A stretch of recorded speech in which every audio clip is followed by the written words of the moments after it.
Welcome to PERVADE in conversation with Dr. Lauren Hoffman. I'm Sarah Gilbert, currently the research manager at the Citizens and Technology Lab at Cornell University and former postdoctoral associate with PERVADE. The PERVADE project is a six-institution research project focused on answering empirical questions in data ethics, funded by the U.S. National Science Foundation. The PERVADE project is studying how people react to their pervasive digital data being used in research, how data scientists are grappling with ethical questions and their work, and how regulators such as university institutional review boards are guiding data-driven research or data-intensive research. So this webinar series highlights a number of researchers doing cutting-edge research in data science, artificial intelligence, and data ethics. And today I am thrilled to share that I am joined by Dr. Lauren Hoffman, and who is, as of this fall, an associate professor with the Information School at the University of Washington. She's a senior fellow with the Center for Applied Transgender Studies and a founding member of AfterLab, which is a research group dedicated to critical and cultural study of information, data, and archives in crisis and transition. Anna's research focuses on the ways that ethics, values, and norms are or are not articulated relative to data and information technologies, with specific attention to competing conceptions of justice and injustice, dominion and subjugation, and inclusion and exclusion relative to data, information, and technologies, and the way they evoke or ally questions of gender, race, and other social organizing categories.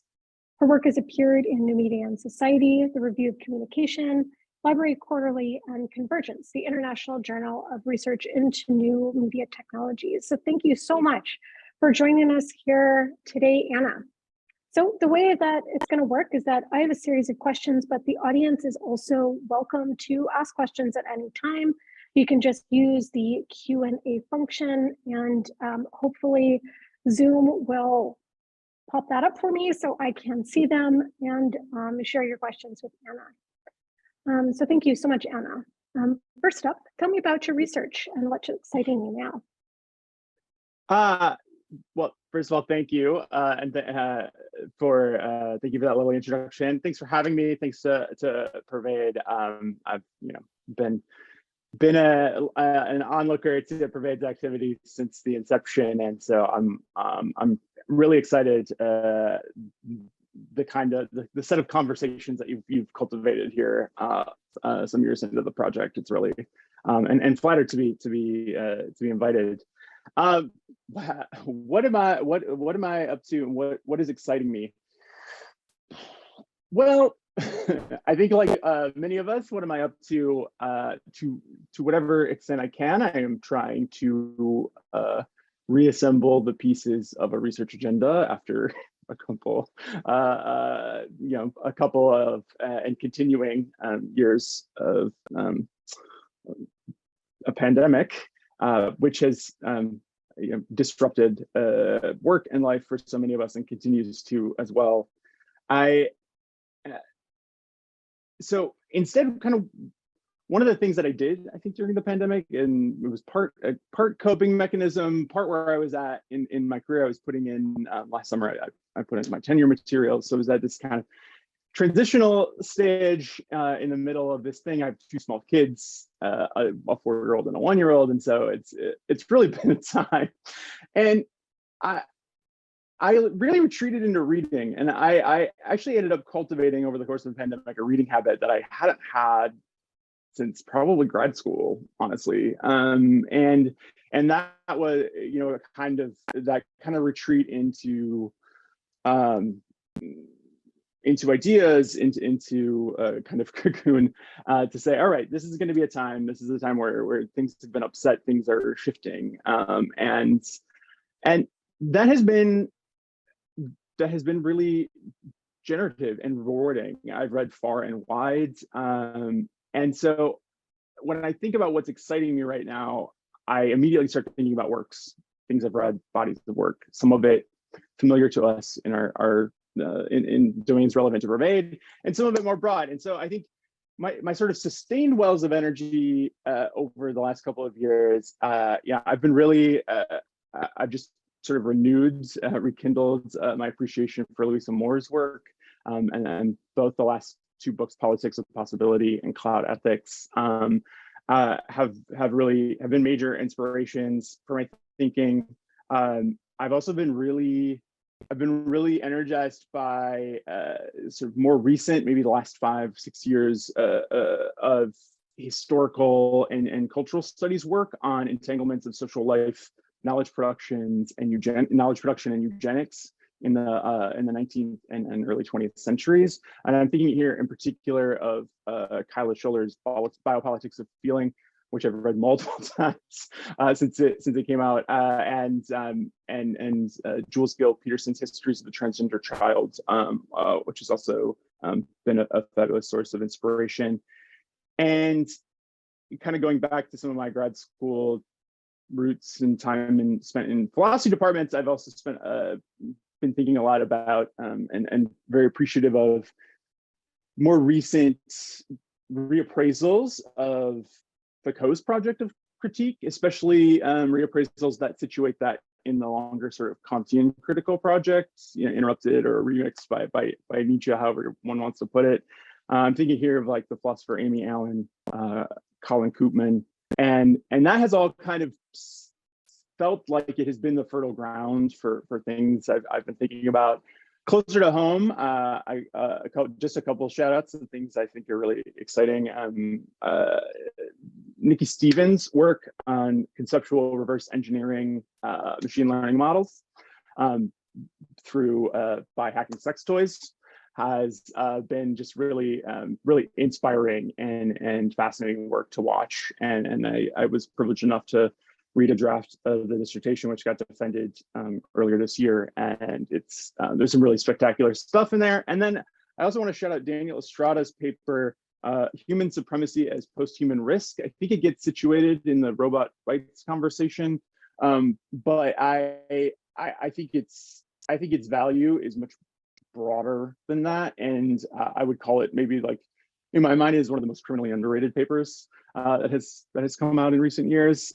And the idea of the critical appraisal of the reanimation of the human in discourses like human-centered design, human-centered AI, human-centered ML, and beyond. I just think we need more of that, and I think Daniel's paper does a marvelous job of setting up the reasons why.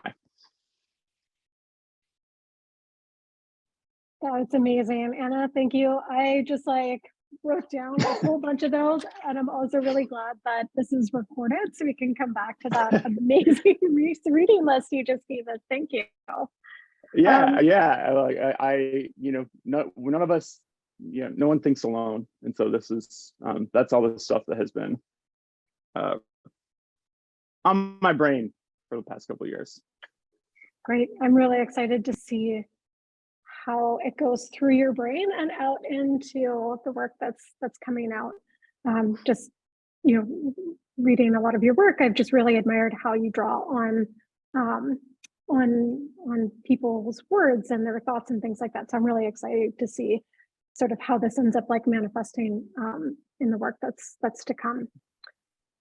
So one of PERVADE's findings has been that power and justice are both key concerns of the people whose online data is used in research, and also for many researchers gathering and using pervasive data.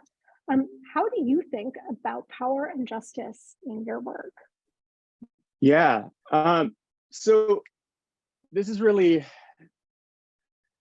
so for me, power and justice, the way they enter into my research, and I'm kind of an interesting fit for a PERVADE conversation, right? Because I often tell my students I don't really like people. The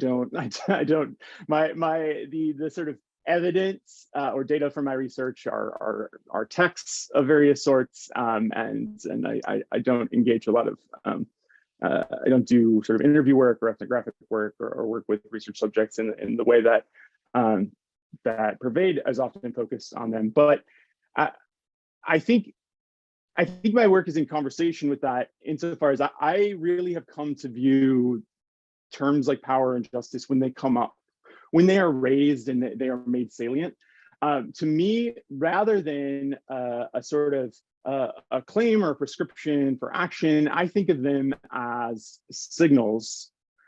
And what they are signaling to us is an underlying shift in the terrain, an underlying uncertainty, an underlying struggle, or the idea that like a wall has been hit, to use Sarah Ahmed's language, that a wall has been hit. And when we come up against those kinds of moments where something feels violent or wrong or harmful or unfair, we go looking for the words to describe that, and increasingly, we see for very good reason, words like power and justice sort of become the way that signal manifests, the way we talk about these issues with each other. So on that note, then, when I encounter those terms, I am interested in that sort of substratum of, okay, what are the things in tension? What are the struggles? What got unsettled that suddenly we need power and justice as the concepts that are going to help us solve this problem? It's a very it's an approach we might call, sort of a focus on problematization, not sort of the sort of not to be too pejorative, but like the lazy critique thing of like, we're going to problematize everything, but problematization as the process of problem formation. How does a problem come to be? What discursive resources do people draw on to make sense of it and ultimately propose solutions, right? And those solutions are going to be constrained and limited in various ways, but also open up particular possibilities for action. And so that's really where a lot of my focus is these days. So a lot of my sort of in progress work has been thinking about, in particular, once power and justice becomes the signal, what are responses in return? What does justice end up looking like? What analogies and metaphors do we use? I've been really interested, for example, to give a concrete example, in the sort of rhetoric of potential as it has as it infuses. I don't want to overstate this, but I feel fairly confident. Like almost all work on ethical and sort of human-centered or responsible or values-conscious design work. There's this idea that. There's this idea that has been pretty accepted in the face of these critiques that get vocalized as issues of power and justice, that, oh yes, technology has potential for harm, it also has potential for good, right? And it has this, to me, it has this flavor of sort of recouping a legitimacy that has been challenged, and by putting it on the terrain of potential, now you have accepted a critique, you've accepted the challenge that something is unjust or something is unfair, something feels wrong here, but you've put it back in a terrain then where you can then solve it, right? Because, okay, well then what we need to do is we need to prevent the bad outcomes and we need to promote the good outcomes. And to me, it's a way of taking that problem and that critical energy that is being vocalized as problems of power and justice, and then maybe this is the wrong word, but kind of domesticating it in a certain way, and saying, okay, now we bring it into the realm of potential. There are potential bad outcomes, potential good outcomes. Now we've put it back on this kind of design solution-y terrain, where we can sort of debate and propose solutions on familiar terms. And so I'm really, my work has sort of increasingly gone towards this idea of how do problems surface as signals, and then how are they sort of tamed, captured, directed? How is that energy directed towards certain kinds of projects and not others? Awesome. So we have a question in the Q&A from somebody who is curious about one of the authors that you had mentioned in the first response. So she says, I'm not going to lie, the sex twice sounds interesting. Could you talk more about some of the spectacular stuff that Nikki has worked on? Yeah, I'm happy to shout out Nikki. Let's talk about Nikki's stuff. Well, I don't want to sort of spoil some of the forthcoming work. But the overall sort of, I think, gist of what matters here is another sort of, I would say, movement is too strong a word, but another trend we've seen in certain kinds of ethical and responsible machine learning and AI research has been this focus, moving the focus a little bit away from training data as like the source of problems of bias, to also thinking about questions of modeling, right? And the kinds of constraints that are set up or sort of prefigure any data that gets input into a system. And so a lot of what Nikki is working on, they are asking questions about how can you begin to extract those the conceptual, social, and other assumptions of a model from engagement with a platform or artifact itself. As opposed to leaving that the privileged domain of a set of engineers inside a company or inside an academic project who quote unquote know what's going on or know what the models are or know what parameters are at play. How can we sort of critically engage those as we encounter or work with an object? I had the good fortune of getting to work with Nikki on an earlier paper that was related to some of this work, where we examined what's kind of colloquially known, I guess, as the sort of database revolution of the 1970s, and it was the shift from a certain sort of hardware-based thinking about data storage, where there were fixed locations on fixed media, and a lot of pre-planning had to go into building data structures, because you were once they were fixed, right? They were there, they were stuck, right? And so you see the turn towards relational databases and the advent of relational databases and other ways of working with data in the 1970s, and that sort of separated the software layer from the hardware layer. And now you can manipulate data in more ways, in ways that are not so sort of bound to the hardware, even though the hardware remains a relevant level, even if it's obscured in certain ways. And so the work we did, and it was a really generative project, was to look at the language that was being used in some of the key papers, the foundational papers for the development of relational databases and related innovations, and really honing in on the way that the way that the innovation was being described was often being described as like, now we can interact with data. Now we can build data structures in a quote unquote more natural way. And there was this real push towards kind of like talking about it as natural versus the kind of artificial or forced modes that were that at the time they were associating with this older and efficient model. And so there's some real interesting slippages that happen though when all of your examples, for example, are things like how one might write a rule into a database about which objects can be quote unquote married or not. And the idea of like, we're going to manipulate data more naturally. So if this object is assigned male and this object is assigned female, well, we're going to write a rule that they can't be married in the database. If we're creating a database to manage marriage certificates or something, right? So and so there's like the naturalization, and then a bunch of social and political relations that are also then naturalized in this sweep.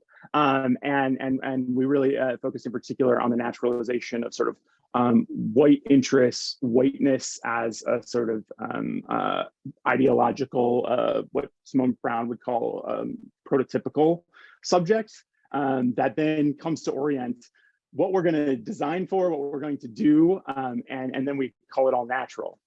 And so, longer digression. The paper, I hope, is much clearer, thanks in part to Nikki and our other fabulous co-author, Sarah Florini. But yeah, that's some of the stuff that Nikki's up to, and has fortunately let others collaborate with their brilliance. Oh, that sounds amazing. So given that this, like the paper that you just mentioned, and some of your other work is kind of focused on, the language used, in papers by people, by companies and organizations.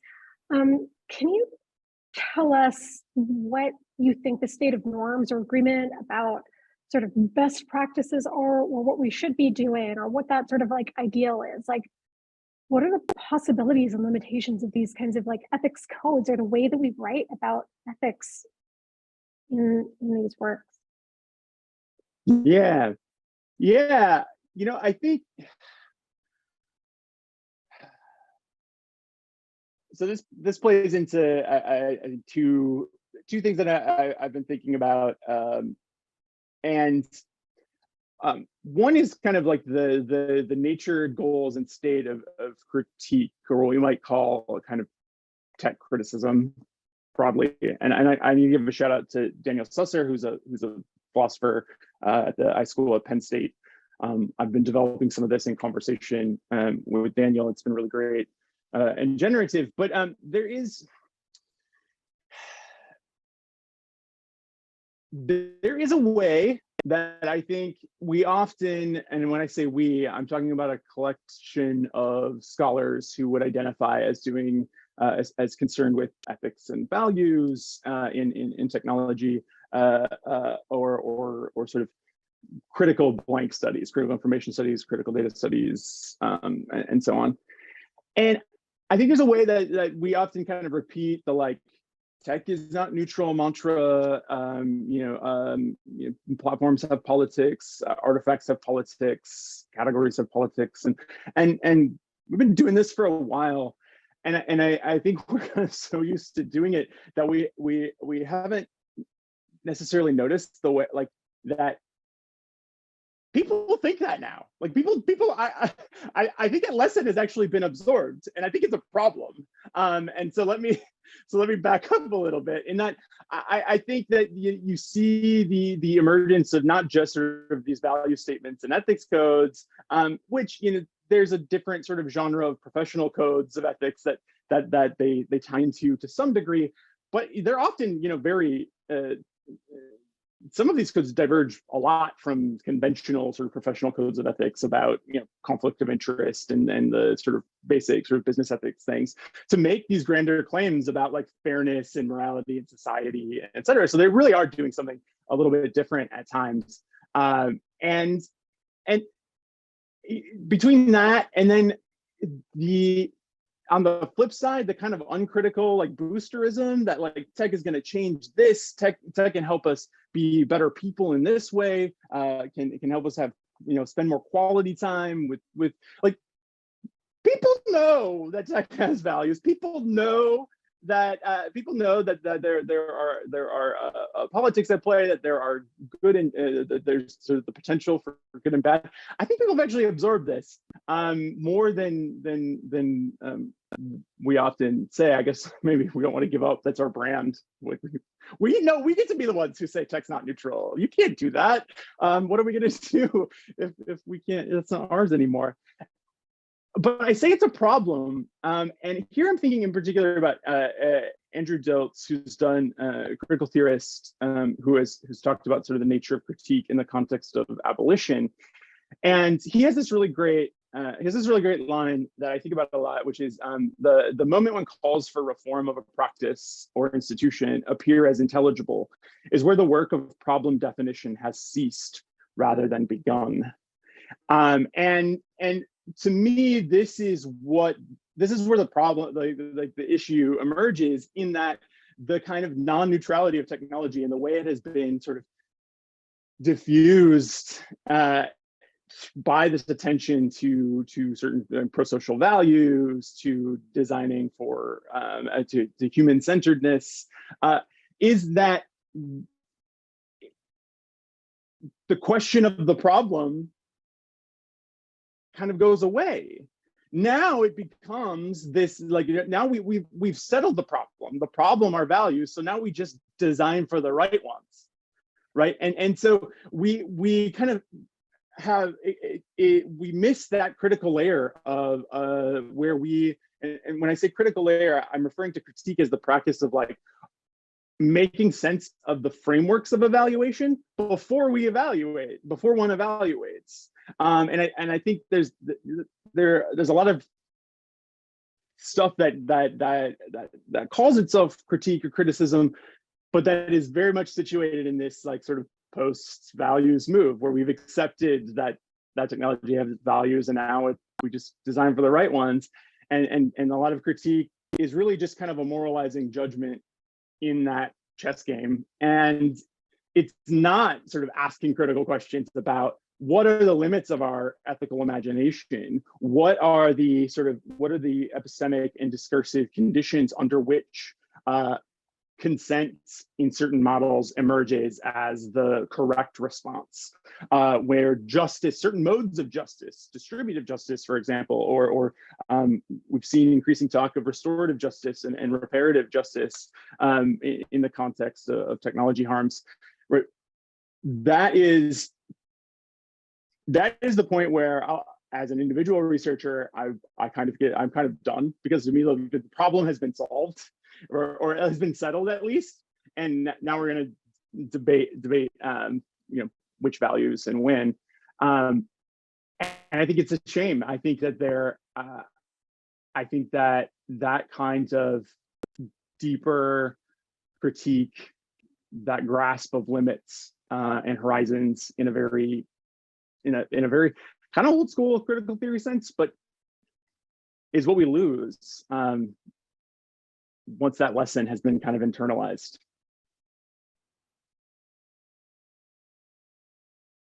So we have another question from the audience. You mentioned that you don't really like people and natural versus artificial. Do you ever get overwhelmed at the number of people that are so focused on maintaining the systems that are outdated? Number of people who are maintaining systems that are outdated. This is maybe you can go in the chat or back up here. Can I ask what you mean by system? Are we talking, is it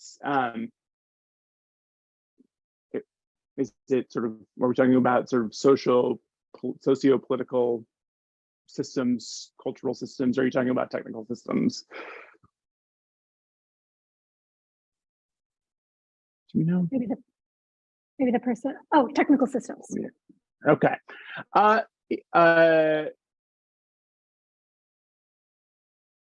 Okay, interesting. So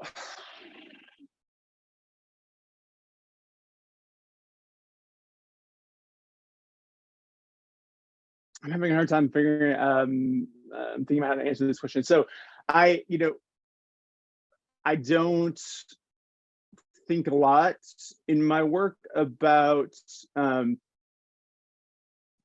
sort of problems of maintenance of technical systems over time, questions of maintenance and that kind of work. So I think, I do find it's a different notion of the term technical is much more in line, I think, with the work that I do. And again, this is me just drawing a line and saying I'm not going to speak to like maintenance work. There are fabulous researchers who do that. It's not my expertise, and I'm not going to sort of, pretend to know more about that than I do. And instead, I think there is also a way that there are certain kinds of we could call them technical, but maybe to create some space here, we could say like kind of technocratic mechanisms for governing systems that are also I wouldn't necessarily say outdated, but that are conventional or established, and they are things like ethics codes, things like ethics codes, codes of conduct, things like certain kinds of rule-based thinking that is amenable to algorithmic reasoning, certain forms of juridical distribution of responsibility and punishment that I think I'm not surprised, right? I don't find myself surprised or dismayed at the kind of commitment to them as the thing that's gonna be a solution. I think that's perfectly predictable, perfectly understandable, and I'm much more sort of interested in what kind of limits do they put on our ability to imagine other worlds, other paths forward, other ways of relating to each other and to technology. When we slot our ethical quandaries into frameworks that are amenable to these technocratic mechanisms, it's a disciplining move, and I'm always fearful of the opportunities that for thinking different, thinking otherwise, that get lost in that process. So I'm not sure if you saw, but there was another sort of follow-up explaining use of technical, because that's the side where people tend to look the same, like the whiteness that you mentioned, potentially.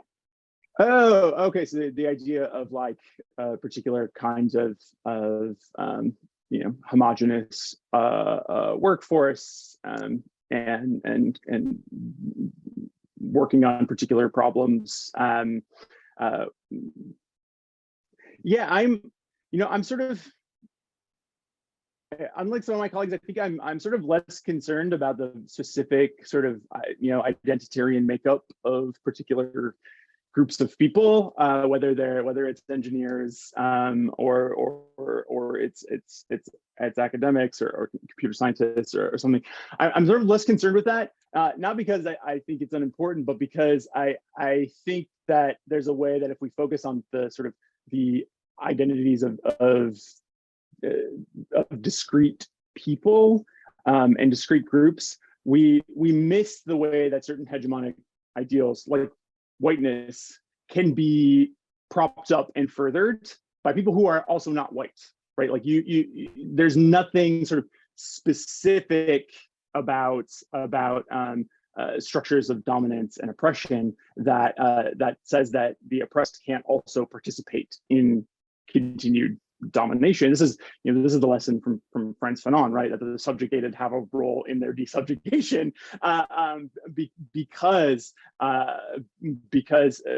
we often think about ourselves and our political roles through the languages and structures that have been handed to us, and without some kind of critical distance and without some kind of critical remove, we're bound to sort of reproduce them. And so that is to me, that's why I tend to focus on certain kinds of texts and certain objects of cultural production as my evidence, because I think that is where we can see those logics at play without getting bogged down in like, is this group sufficiently diverse? That's a less interesting question to me than like, is this homogeneous versus diverse group upholding a similar sort of structure, because there's nothing that says that can't happen.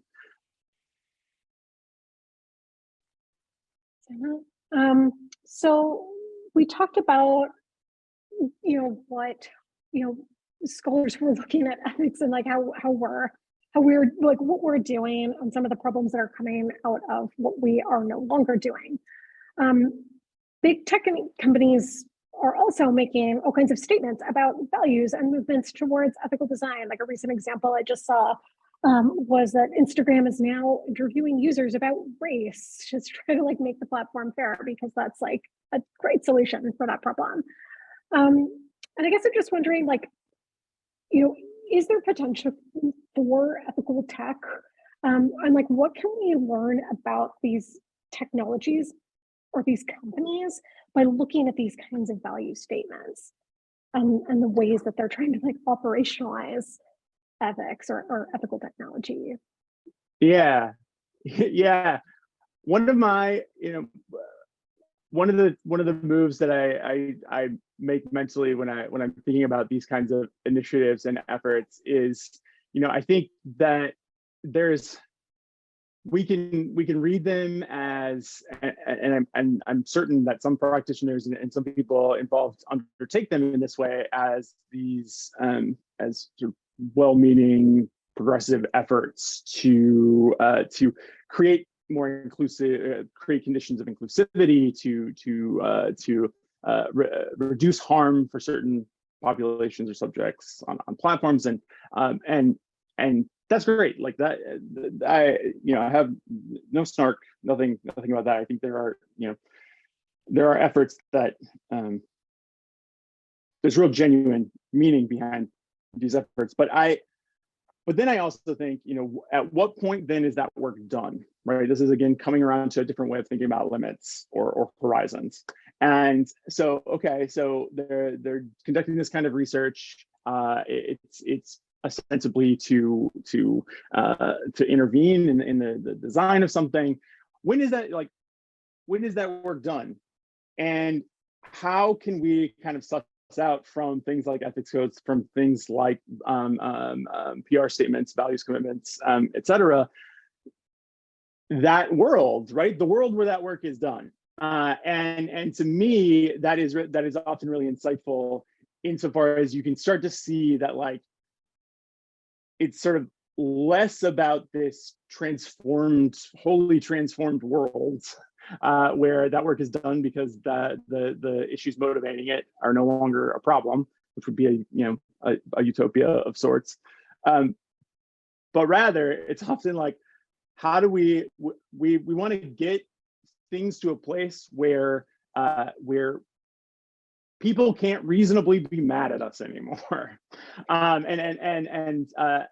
That sounds snarky. I don't mean it that snarky. I mean it as like, there's a way that the force of the users, the critics, and others and activists who have pushed platforms and pushed companies to make changes are speaking from legitimate harms, and they're kind of the legitimacy and the reasonableness of those claims can't be denied. There's a history of there is a violent, established, ongoing history of racialized discrimination in the US.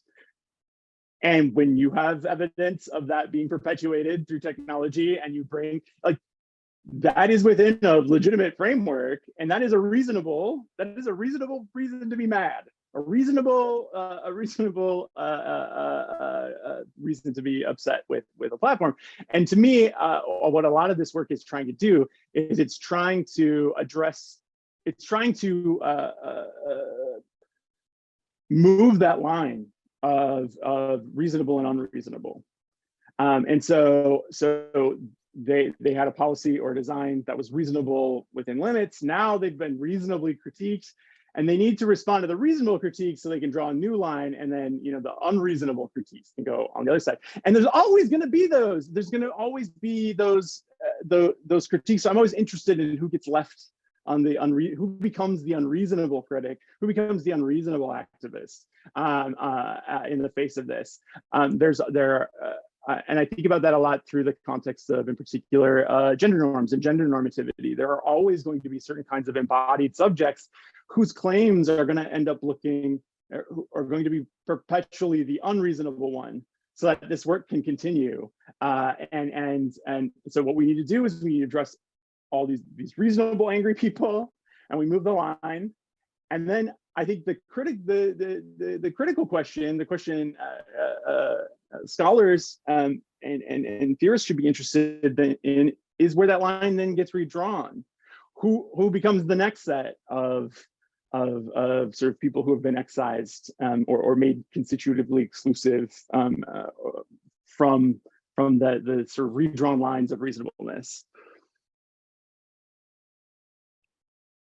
So I think you might have kind of answered this next question, but I'm going to ask it anyway. And I don't, maybe it's not even answerable, but so what do we, I guess, as either, you know, people who care about ethics and tech, either, you know, researchers, or I guess we will say those are the we, since that's us. What do we need to do, or are there any kinds of resources that would help us in, you know, making tech fairer or more ethical? Or is this goal, is this like a possible goal? If that line is kind of continually being drawn and moving forward, I guess, like, what do we do to keep moving forward, or to like maybe get to that utopia that you've mentioned? Right. I mean, to what degree is desirable, right? Yeah. But no, in terms of like what should we do, or like what, you know, or what isn't being done or talked about, like in that, like what should we do? I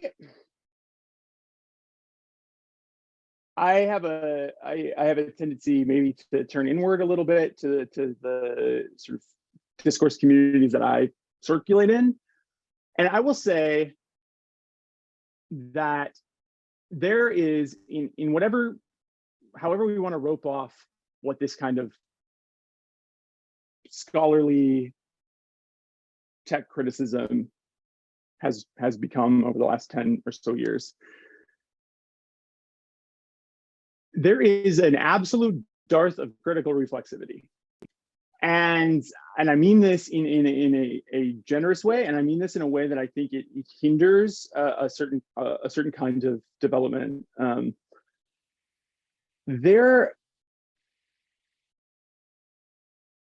Let's take an example of a work like a paradigm shifting book like Sophia Noble's Algorithms of Repression.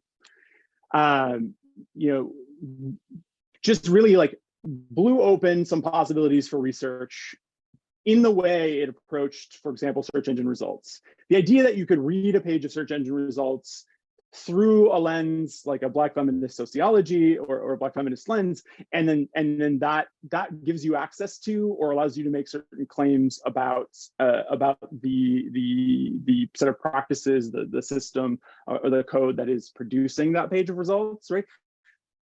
Like brilliant, right? Like that's the lightning flash of like, we can read this page of search results like a text, and we can bring all of this established critical work to bear on it. You know, that and the way that book traveled, its success in terms of an academic book, like just in terms of volume, like the number of people that bought it versus a lot of like academic press texts, astounding.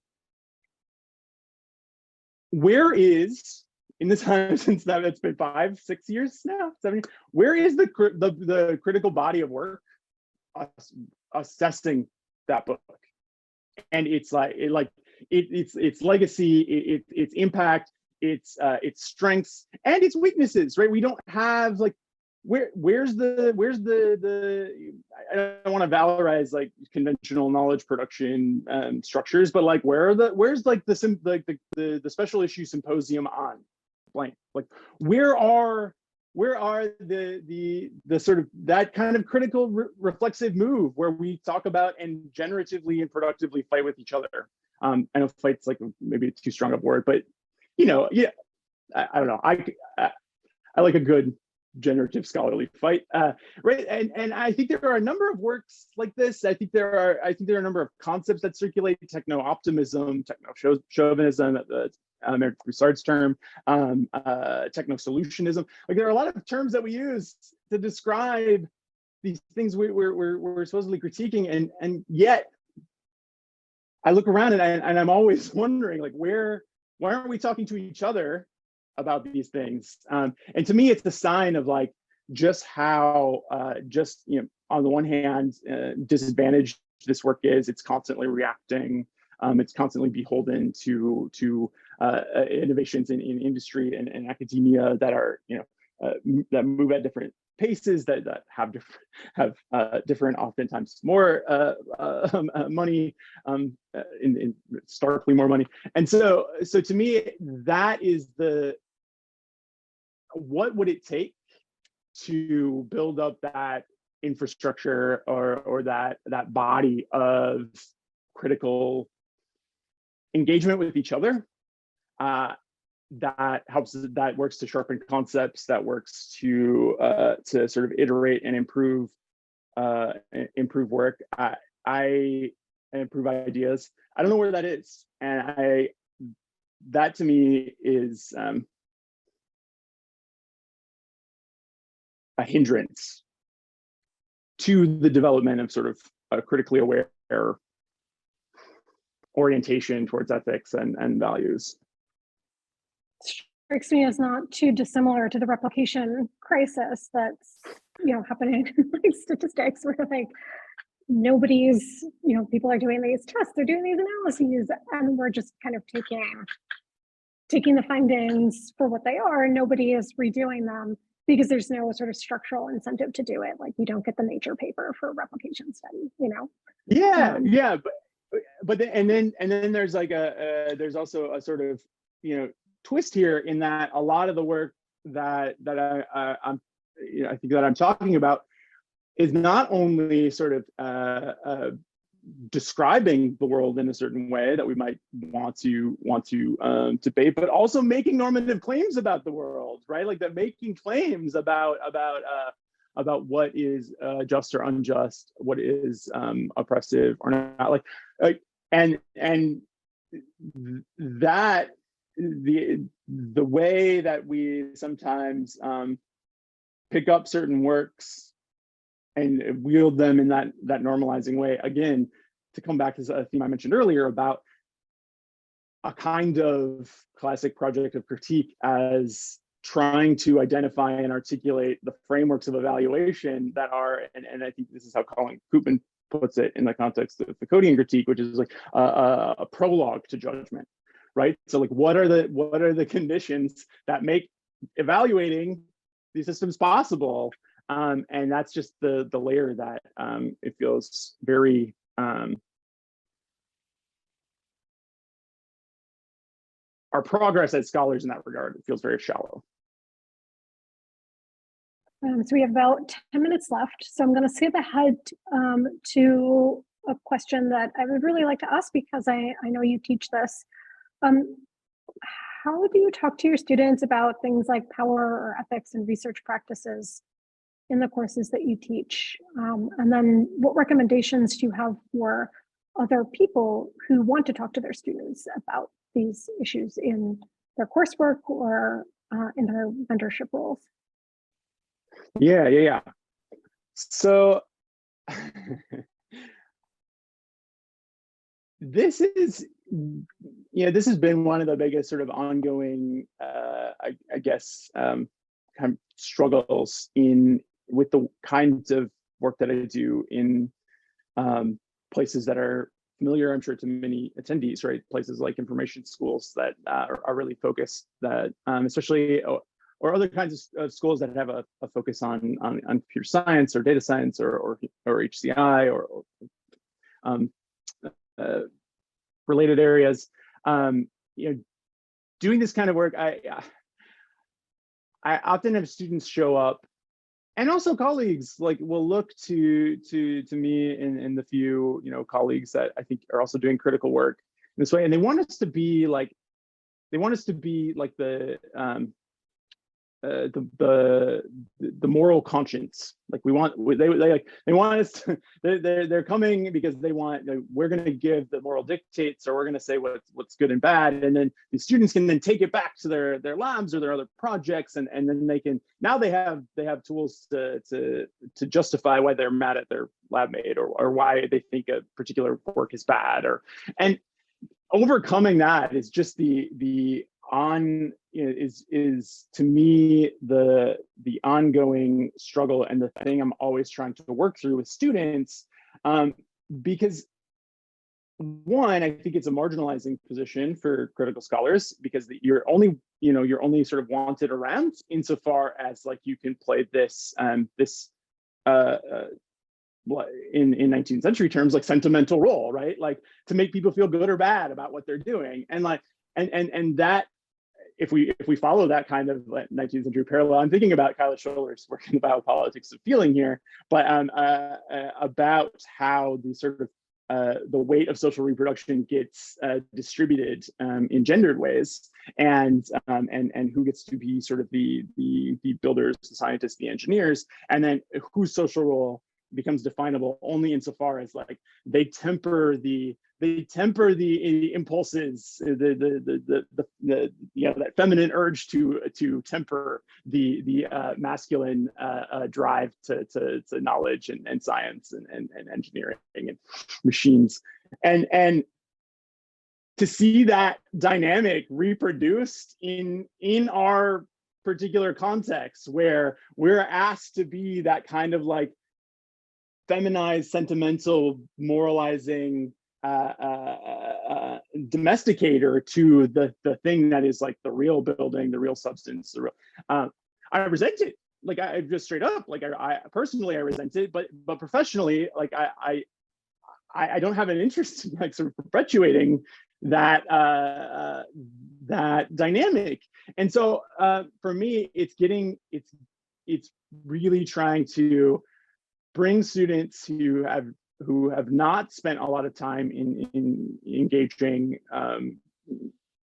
critical theory, whether that's sort of critical theory proper in the Frankfurt School sense or more broadly, who have not spent a lot of time engaging ideas of critique in critical humanistic work, and getting past that, like that the idea that we're gonna, like, the best we could be are like moral cops or like ethics cops, and instead starting to think about, well, discourse, the sort of linguistic, symbolic, and other and discursive limits being placed on our representations of the world are things you can actually study, are things we can take seriously as scholars.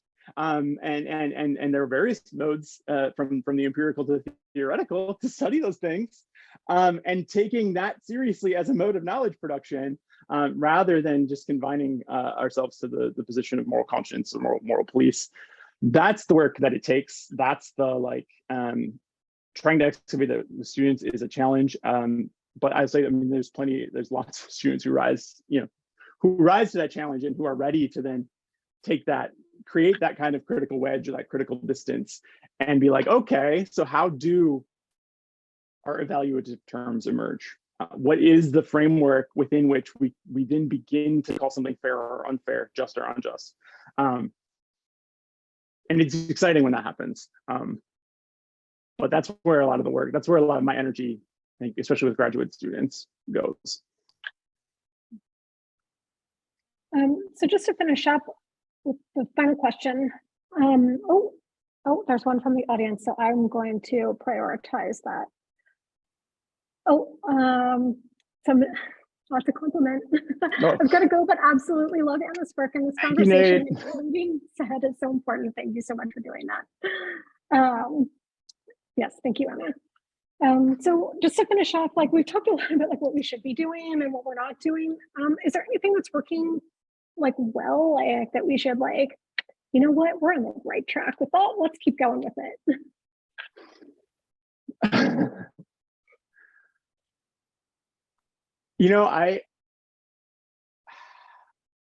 I don't have an answer for this, and I want to say that my refusal to answer this question is particular and generous. So let me explain why I'm going to refuse to answer this question.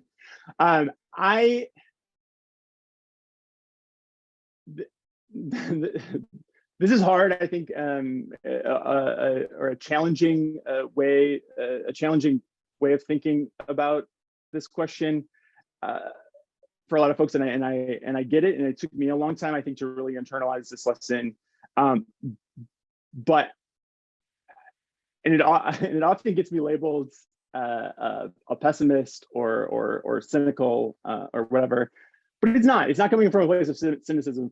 I tend to not find a lot of hope in the things that we know, because if we extrapolate from the things that we know, whether it's about climate catastrophe or it's about gender and racial injustice or about poverty, like if we extrapolate from the things that we know, like I don't find a lot of hope there. And then if we look at work that already exists, I can find inspiration, I can find models, I can find things that are interesting, I think.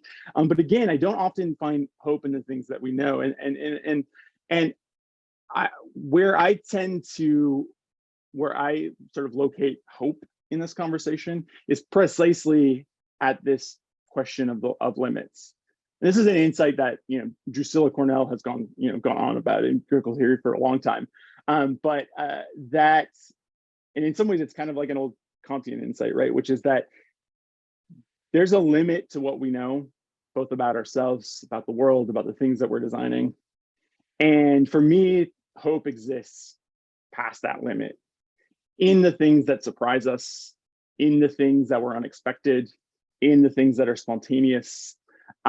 And so one of the reasons I think I'm so increasingly invested in this idea of problem formation and how certain ethics and values-based discourses capture the sort of critical energy that comes from a problem emerging, and then whether they direct it into these technocratic processes like ethics codes, whether they direct it into another multi-million-dollar center for human-centered blank at some university, like these conventional, we know how that's going to play out. We know we have empirical evidence about how these things go and what they do, and some of it's good, some of it's not, and